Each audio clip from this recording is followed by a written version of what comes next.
Hello, welcome to another episode of Virtual Reality, where we may be virtual, but your hopes and dreams don't have to be. My name is Chris. And my name is Cherie. Excellent. Well, as we can see that we're doing a little bit differently, aren't we, Cherie? Yes, we are. We decided to be social distanced. Yeah, for once. For once. I So know, we're right? going to see how this works, right? Exactly. Testing it Okay, out, exactly. exploring our options. Okay, so what are we going to be talking about this time around, Cherie? Well, today we're going to talk about what it means to be under contract because we've already discussed with the buyers, the process of getting pre-approved and finding a home. But now you found your home, we submitted our contract, and your offer has been accepted. Now what? Right, now what? I mean, I have no idea where we go from there. So, I mean, Yeah. what? We throw money up in the air? I mean, just hopefully it lands somewhere? Or what's happening? So there's a number of steps that are going to take place because just because your offer has been accepted doesn't mean that the sale is yet finalized. And there may be times where the contract may not be satisfied. But what our goal is to try to get it to closing. And so the first step is that your agent, once it's been accepted your offer, the agents are going to open up what's called escrow. That will be for another discussion for the transaction. And escrow will reach out to the various parties in order to start gathering data that they need to in order to complete the transaction. And so an escrow agent will reach out to you as a buyer to start that process. Okay, all right. So, okay, so this escrow, just Yeah, this that's random one sort of group. entity is going to reach out to me as the buyer Mhm. to talk over what? So they're going to gather data about you, whether it's your name, birthday, those types of things that they need in order to complete the transaction. Now, there's one of the items that they're going to need to collect from you, and that is the earnest money. And depending on how it's written on your contract, you'll either provide it in the way of a check, a cashier's check, or a wire. And then that will be sent to escrow. So there's a number of ways that you as the buyer can handle that. You can either give a check or cashier's check to your agent who will deliver it to escrow. Escrow could provide you wire instructions in order for you to wire it. They can also have you deliver the funds to escrow where you just get in your car and you drive there and you give them the check. Or escrow can provide you a label or your agent a label for UPS or FedEx to overnight the check to them. So those have to be delivered within 2 days of opening up a transaction, getting under contract. Your earnest money has to be there within 48 hours. Oh, wow, that's a short deadline. Exactly. So it's really important to be aware of what the contract says. That's where your agent's going to help you. And there are times where you've made some other arrangement. Maybe earnest money isn't delivered until certain contingencies are met, but those are the rarity, not the norm. And so I'm just going to talk about a general standard transaction with no extra Like stuff. certain things that could happen, like Exactly. suddenly something just falls out Yeah. or whatnot. So, Yeah. yeah, and Exactly. suddenly it gets lost in the mail. It's like, Yeah. heck, I mailed it in, it didn't get there in time. We're not Yeah. talking about that. No, we're not talking about that. We're just talking what is the initial steps that you as the buyer are going to need to take within the transaction. So you got your earnest money delivered and you are going to be, say in this scenario, you're going to be financing your purchase.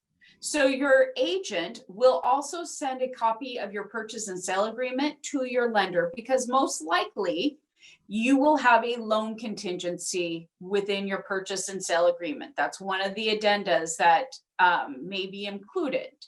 And so you have a number of days in order to be able to start the loan process. You may have started already with the pre-approval, but this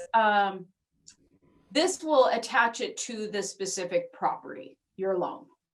Ah, okay. So now we're narrowing down where it actually goes.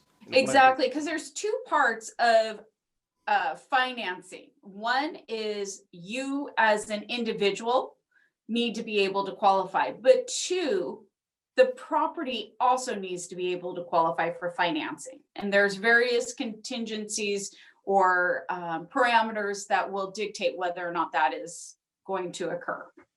So the sooner your agent gets that purchase and sale agreement to the lender, the better. And then the agents will introduce all parties of the transaction, whether it's escrow and the lender. They will make sure everybody has their contact information in order to facilitate a smooth transaction. Ah, okay. Okay.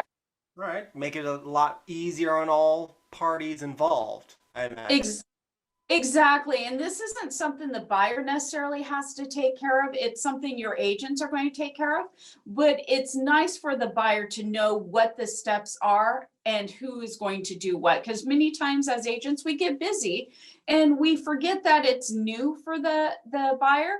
And something that we take for granted as obvious, the buyer may be clueless and go, hey, wait, I don't know what's going on here. Can you please help me to understand the process?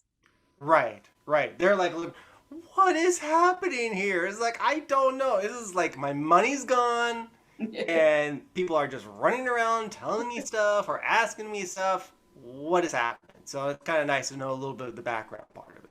Exactly, because even if it seems like something isn't going on with your file, a lot of things are happening in the background by various parties in order to facilitate this transaction. So now, in this scenario, we're going to have a inspection contingency. And so the next step after the lender gets the documentation is that either you or your agent will help to facilitate and schedule an inspection for the home.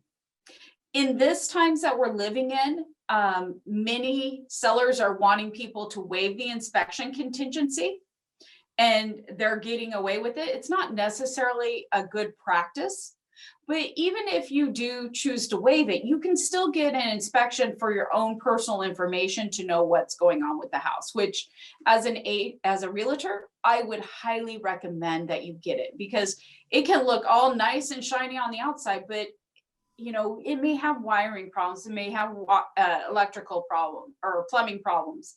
It could be that the furnace and the water tank are at the end of life. There's just a lot of things in a house that you as a consumer need to be aware of. Does that make sense? Yeah, that kind of makes sense. I don't know why people would be waiving that. It's just that simply because of less contact, less people milling around the property because of right now.